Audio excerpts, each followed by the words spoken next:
So I'd like to thank everybody for coming today, my audience. Comedy, wit, humor. There's always something to be said for that. Now, how did this happen?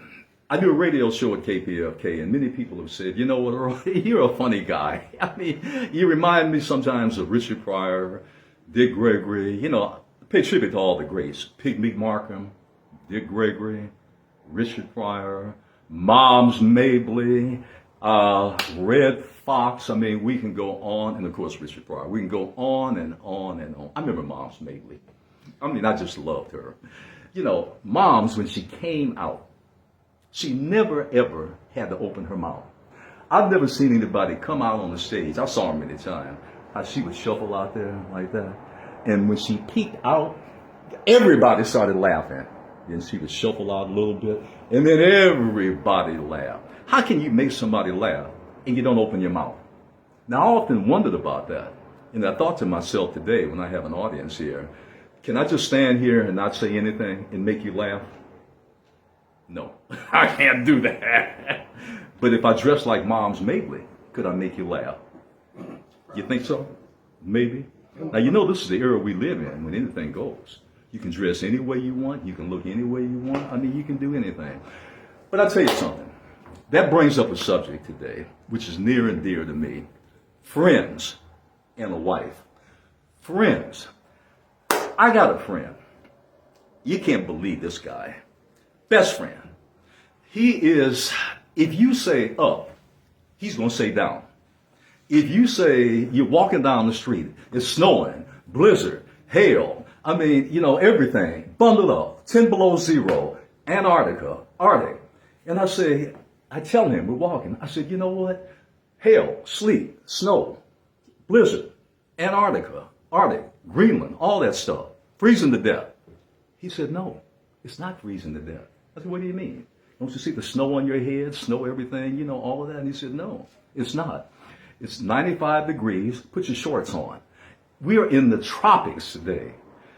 I can't believe anybody could be that contrarian. That is a classic contrarian. Not only that, I swear, I'm not making this up. I saw him one day, and I was watching him closely. He couldn't find anybody to argue with. He couldn't find anybody to debate. So you know what he did? He was standing there on the corner debating himself. I mean, he had a furious debate going on. I mean, going back and forth. That's not true. It is true. Yes, it is. I said, who are you talking to? And he said, do I need to talk to anybody? All I need to do is just have someone, when that someone is me. And guess what? I can be a contrarian. So I like people like that. I got another friend. You know the old Jack Benny joke about being cheap? Like cheap, not spending any money. I got another friend. She is so cheap. Jack Benny, the classic line, your money or your life. I'm thinking. This one is so cheap. This one is so much of a skin flint. She's not thinking. She said, bring me the gun. I will do it for you. And I had to think to myself, this is one that is not going to sit on her money. But then again, the bill came. We're at a restaurant. The bill came. Everybody just pays their bill. You pay your bill. You don't make a big deal out of it. Well, not this one. The bill came. I'm thinking, it was like, $150, $160, $2,000. I'm thinking something, really expensive. You know what it was? They charged for a tomato, a couple of tomatoes, 25 cents more. This one looked at the bill, and I swear I thought I'd have to call the paramedics. I thought I'd have to get 911. I thought I saw heart palpitations, sweat coming out. I thought she was going to have a heart attack. I said, but it's only 25 cents. Yeah, but you know what? Money doesn't come easy. So I had to respect that. I got another friend. We used to call him Silent Sam. I mean, you can't make this up about this guy. I have never seen anybody that could sit in a room hour after hour after hour and not say anything. So you kind of wonder, is this person here? Now, he's a nice person. So what we did one time, just to make sure he was still alive, we brought out a breathalyzer. We brought out a defibrillator. And we brought out, you know how you hold your hands up in front of somebody's nose and they're still breathing? We brought that out too. And you know what? I couldn't catch a breath. But the heart was beating. So I had to know that there was somebody that was still alive there. I'm taking this guy to Las Vegas with me. I swear I'd be a multi-millionaire if I took him to Las Vegas and put him at the poker table. You know why? Because guess what? You would never ever tip his hand at the poker table. You know, silent, there, staring. I said, what's your cards? Play your cards. Doesn't have any cards. What do you mean don't have any cards? You're in Las Vegas. You have 5 casinos. What are you talking about? No cards. That's the kind of person that I would want to have with me. All right, now let's talk about Clarence Thomas for a minute. The judge. Don't you just love this guy? Rumor has it that somebody has an arrest warrant out for Clarence Thomas. The arrest warrant is that they are going to arrest him because he violated the law, interracial marriage. You know, he has a white wife. Clarence Thomas wants to ban interracial marriage. So I said, Clarence, wait a minute, you got a white wife. If you're going to do that, are you going to arrest yourself? Are you going to put the cuffs on yourself? Well, guess what? Last we saw, no, he's not going to put the cuffs on himself. I'll tell you what they should put the cuffs on him for. If you happen to be walking down a street and you got a wallet, everybody's got a wallet. I think everybody's got a wallet. Or if you got a purse, anybody can wear a purse these days. You know, this is the era we live in. Make sure that you have 5 security guards around you, around him. The guy is the biggest grifter. The guy is the biggest grubber. Anything that's not nailed down, anything of value that is not plastered down, make sure you have 5 security guards around you. Because I have to tell you, anything with this guy is fair game. You know the thing about Richard Nixon? Many of you are too young. Remember Nixon, Watergate? Remember all of that? Ring a bell? Nixon, I am not a crook. Do you remember the famed thing, I'm not a crook, with the burglar tools falling out of his back pocket? Well, wait a minute. Donald Trump now. Let's get to Trump. Trump has been screaming all over the place for the last gazillion years. I'm being framed. Election fraud. Stolen. I won the election. I did all of this. And I'm not a crook. He didn't do the Nixon thing, but that's what he's saying. Now, the guy has, the last time I looked, a whole bunch of documents. You know, like documents, the White House, presidents, things that presidents do. Trump takes the documents, whole vans of them, down to Mar-a-Lago. The guy steals the documents. And then somebody looked in his bedroom, and they saw him going to get his underwear. Now, when he was pulling his underwear out to put on, guess what was falling out the underwear? One classified document with all the nuclear codes on them, coming out of Trump's underwear. The man went to put his bathrobe on. Then another classified document coming out of his bathrobe. The plan to invade Syria, to invade Ukraine, Russia, any place on the planet. Another classified document, bathrobe. Most people, what they would do, when they steal, pilfer, borrow, whatever you want to, however you want to call it, you flush it down the toilet.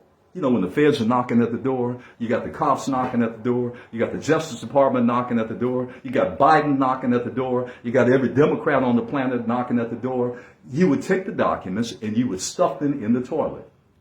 He didn't do that. I've never heard of somebody taking pilfered documents, not sticking them in the toilet. He put them under the toilet. I said, how do you do that? You're supposed to be getting rid of the evidence. He's not getting rid of the evidence.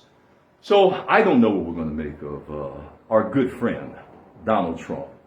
I've said all along, you know what, don't even think about a jail sentence. But now that does bring up something. The great what if. All right, the guy's got an orange jumpsuit on. He's been convicted. 5 convictions. Been indicted. That too. Been indicted how many times? Guinness Book of Records on indictments. He's sitting in a jail cell. He's got Harry Carey next to him at the jail cell. Harry's got an orange jumpsuit on too. Everybody's got orange jumpsuits on. Secret Service, orange jumpsuit on. Vice President, orange jumpsuit on. The Cabinet, orange jumpsuit on. He even brings in somebody from the Supreme Court. They got the orange jumpsuits on. So now how do you do business? First of all, how do you distinguish all these orange jumpsuits? How do you do business with that? How do you know this is Trump and not Kerry or Angela or Barbara with their jumpsuit, orange jumpsuits on? Well, you might have pink jumpsuits on because, ladies have a little color. How do you do that?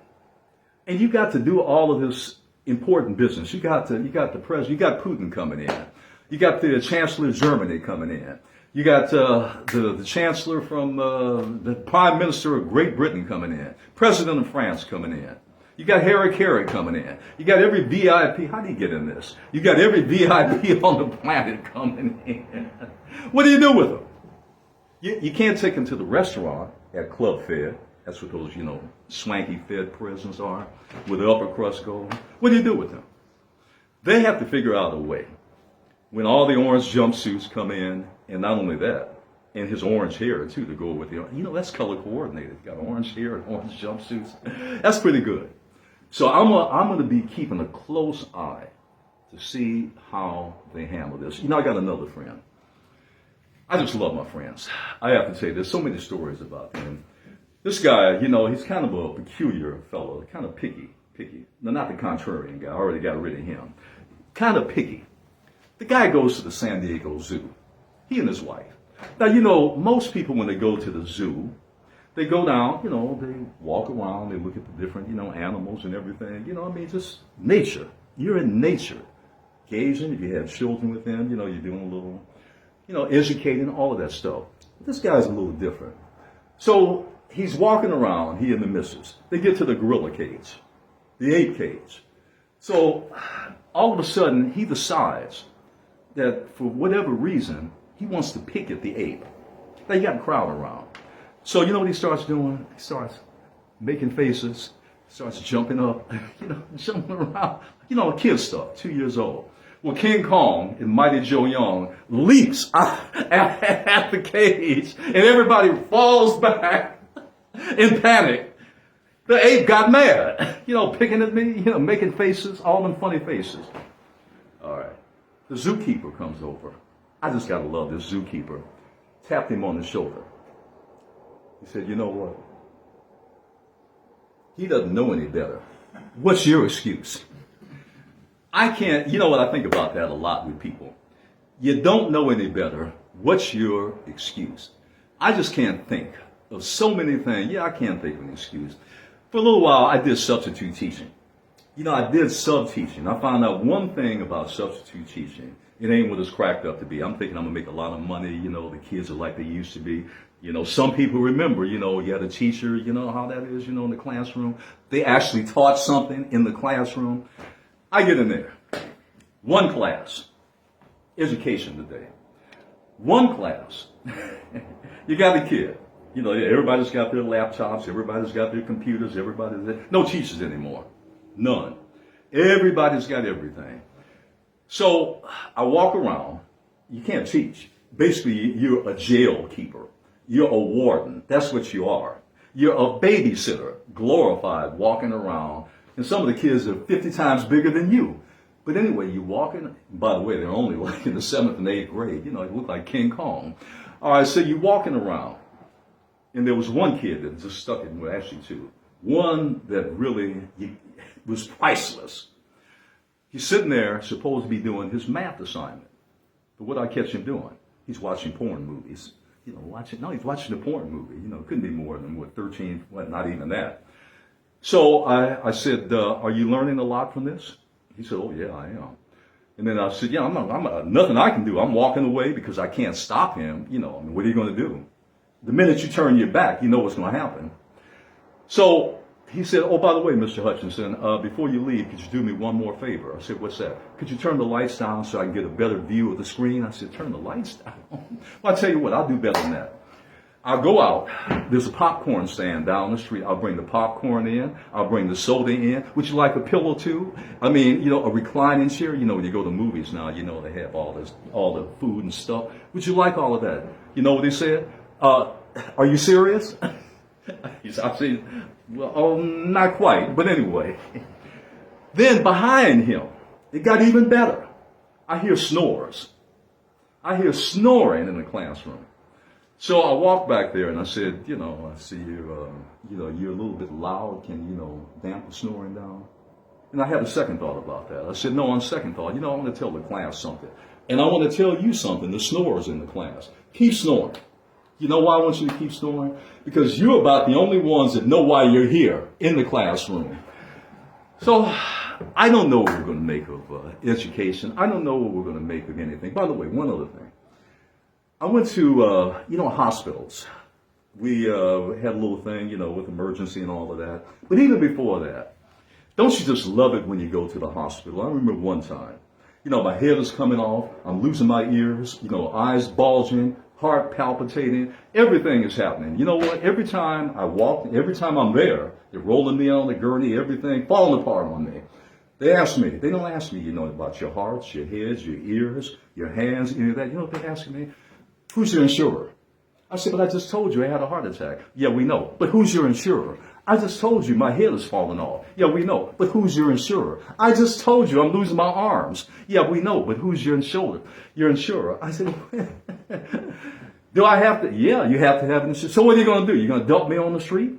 They said, I got to tell you, you keep talking, you won't be on the street. You'll be in the morgue. I said, you got that right. So I don't know what's going to happen in this world. We just live in a world, that's so uncertain. But I do know one thing. I can't control what goes on in this world. I am just a little person like many people. But I do sometimes think, or like to think, I can control what goes on in my house. Now that brings me to a wife. Many of us have wives. I got a wife, I got to tell you. Not very big. Well, some of us have wives. Of whatever gender, of whatever persuasion, doesn't matter. Well, this one is precious. I'm not going to name any names to protect the innocent and guilty. I've been on her for years. You got no sense of humor. I keep telling you, you got no sense of humor. Until one day she got sick to death of me saying, you got no sense of humor. And she shouted out, she said, oh, yes, I do. I married you. I said, God, how you going to top that one? But I love her to death. I'm not going to do the Henny Youngman. I was going to do the Henny Youngman, take my wife, please. We'll leave that one alone. But there's another thing about her I just love. I'm a political affairs guy. I like to think I'm on top of things politically. I love to argue with my contrarian friends ad nauseum about everything political under the sun. Political analyst. I'm in there typing away, writing 50 books. I think I'm writing the second coming of Das Kapital, War and Peace. Big stuff, meaty stuff, writing away. I'm talking about profound issues of the world. For example, I'm talking about affirmative action, the Supreme Court, you name it. I said, let's talk about that. She said, yeah, that's a good subject, but did you put the clothes in the washing machine? I said, wait, did you hear what I said? I'm talking about major world issues. She said, yeah, I heard you, but did you put the clothes in the washing machine? I said, wait a minute. I tried another tack. I said, did you hear about student loans? Biden's student loans, what they're doing is the Supreme Court. Now, she said, yeah, that's good. But, the vacuum cleaner, the hall, it needs to be vacuumed. I said, did you hear what I said about student loans? I'm going to try one more time. I said, did you hear about global warming? She said, I know. But, did you turn the heat off in the house? Really? I said, well, that is global warming. And one final thing. Speaking of global warming, don't you just love the Republican Party and the GOP and the Trump bunch? Climate change, let's get it right, deniers. Now, you could be in the middle of Antarctica. It's getting to the point now. In case you hadn't noticed the weather out there, getting a little hot. The earth is hotter now than it's been in 150,000 years. That's a fact, not making this up. But you got the deniers out there that says global warming doesn't exist, it's all in your mind, you're just dreaming it up, put an air conditioner, on top of your head. No problem with heat, nothing. Just walk around with, can you imagine walking around with a fan on your head off of there, an air conditioner? Well, anyway, you don't have to do that. I'm looking at Antarctica. I'm looking at people walking around in Antarctica in in July, because that's winter down there.